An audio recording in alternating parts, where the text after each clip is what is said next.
तो आज हम आप लोगों से बात करेंगे एक नया टॉपिक जो है हमारे पास पैटर्न्स ऑफ बायोडायवर्सिटी।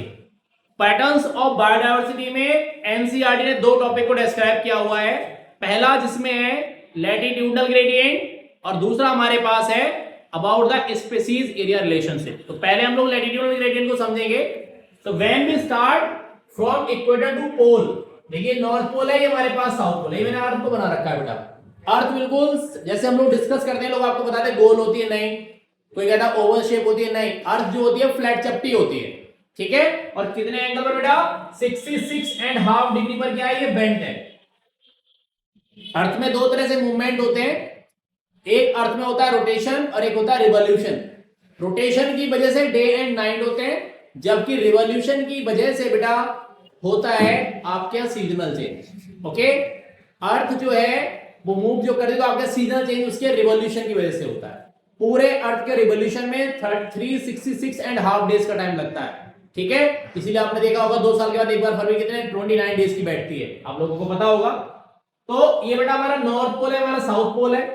नॉर्थ तो होता क्या है, सोलर रेडिएशन इक्वल डिस्ट्रीब्यूट नहीं होता अर्थ के घूमे होने की वजह, अर्थ के बेंट होने की वजह से।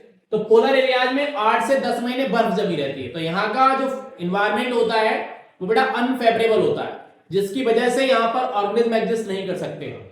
इसी वजह से इक्वेटर से पोल की तरफ चलने पर फ्लोरा फौना क्या करता है? डिक्रीज करता है। इक्वेटर से 23.5 डिग्री नॉर्थ की तरफ लगा होता है कौन? Tropic of Cancer. और 23.5 डिग्री साउथ की तरफ कौन लगा होता है? Tropic of Capricorn. तो ये इसके बीच का ये क्या कहलाता है? ट्रॉपिक्स कहलाता है। तो जब अपन इक्वेटर से पोल की तरफ चलेंगे तो फ्लोरा फौना डिक्रीज करेगा एक्सेप्ट ट्रॉपिक। इक्वेटर के इन एरियाज को जोन वाइज डिवाइड करो तो टेम्परेट एरियाज कहते हैं। टेम्परेट एरियाज में भी फ्लोरा फौना क्या होता है? कम होता है।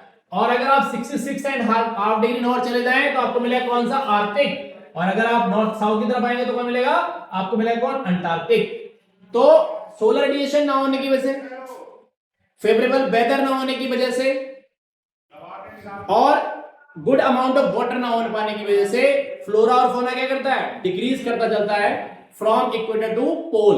तो 3 रीजन है। पहला है स्पेसिएशन, सेकंड है आपके पास इन्वायरमेंटल कंडीशंस, और थर्ड आपके पास कॉन्सेप्ट है about the availability of sunlight. 3 major factor है जिसकी वजह से ट्रॉपिकल एरियाज में हाई बायोडायवर्सिटी पाया जाता है, ठीक है। एक क्वेश्चन आप लोगों से बनता है कि लॉग स्केल पर आप हमें स्पेसिफिक रिलेशनशिप को बताइए, जैसे अलेक्जेंडर वॉन हम्बोल्ट ने दिया है, ठीक है। स्टीपर लाइन कब होती है? इस कॉन्सेप्ट को हम आप लोगों से अगले लेक्चर में डिस्कस करेंगे। अच्छे से पढ़ते रहिए और आप लोग अच्छे रहिए।